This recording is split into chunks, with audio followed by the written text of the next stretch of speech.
வணக்கம். நான் சுஜித் குமார். கமுதியில் உள்ள நம்மாழ்வார் வேளாண்மை மற்றும் தொழில்நுட்பக் கல்லூரியில் 4ஆம் ஆண்டு இளங்கலை பட்டப்படிப்பு மாணவன்.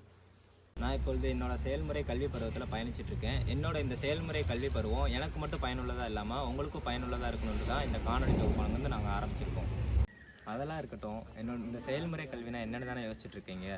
என்னோட வேளாண் பட்டப்படிப்பு மொத்தம் 4 ஆண்டு. அதில் 3 ஆண்டு மட்டும்தான் புத்தக வழி கல்வியை வந்து நாங்கள் மேற்கொள்வோம். எங்களோட 4ஆம் ஆண்டு ஒவ்வொரு மாணவியும் ஒவ்வொரு விவசாயிகளோடு சேர்ந்து களப்பயிற்சி எடுத்துப்போம்.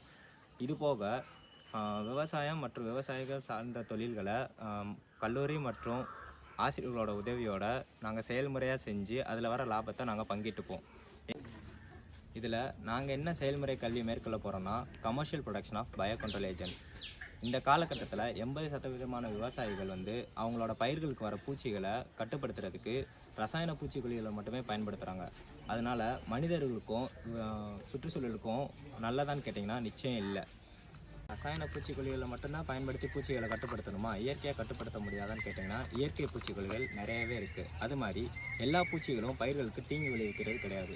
சில நன்மை தர பூச்சிகளும் இருக்குது. அந்த நன்மை தர பூச்சிகள் என்ன செய்யுதுன்னா நம்ம பயிர்களுக்கு தீங்கு தர பூச்சிகளை சாப்பிட்டு நம்மளுக்கு நன்மை தருது.